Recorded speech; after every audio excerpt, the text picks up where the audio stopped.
My Bowl, obzirom da nam je ovaj predivan recept dosanjkao sa sjeverozapada, dok smo još bili u Austro-Ugarskoj monarhiji, dakle iz Austrije, odnosno Njemačke, jedno kratko vrijeme se zadržao, nažalost nije preživio, ali evo mi smo ga oživjeli, u Požeškim kuharicama smo ga pronašli.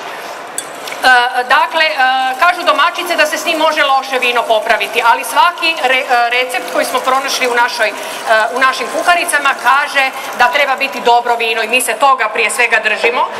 Biljka Lazarkinja vam je inače vrlo, zaguglajte pa ćete vidjeti da ja sad tu ne širim priču za što je sve dobra. Mi ju imamo osušene od prošlog svibnja, dakle bere se kad krene cvjetati pa skroz do kolovoza, ovako malo liči na jednu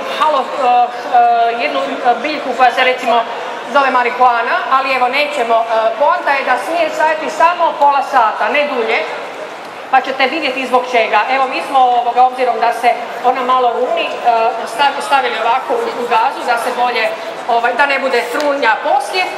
I naša Marijana, inače šefica restorana Grgin Dol. Tako je, dakle Marijana Pranić, gospođa šefica hotela i restorana Grgin Dol je ovdje sa nama, koja odmah je na početku prihvatila sve ovaj projekt koji je autorica upravo gospođa Maja Žepčević-Matić. Evo recite nam o čemu se dakle radi, što se ovdje može naći, što je u naravno ovom majskom vinu i općenito u ponudi hotela i restorana Grgin Dol. Ovako, u majsko vino, znači pošto smo stavili već ovu biljku Lazarkinju, na 2 litre vina stavljamo 15 deka šećera. Znači uspemo šećer, zatim na 2 litre vina jednu naranđu koju smo prethodno izrezali, sve to stavimo fino u vino, dobro izmiješamo i stavimo stajati pola sata. Odlično. Znači ne više od pola sata. Ko mjeri, da vidimo tko mjeri. Što bude inače? Neko neka mjeri. Inače mogu se desiti, malo možete biti veseli, malo više veseli odnosno. Ima afrodizijačka svojstva, antistresna je, protiv ubrežnog kamenca, znate ono, za sve i svašta. Znači, najbolji lijek protiv depresije. Dobro. Dok se naše majsko vino stoji pola sata, neko će nam mjeriti vrijeme i reći kad je gotovo.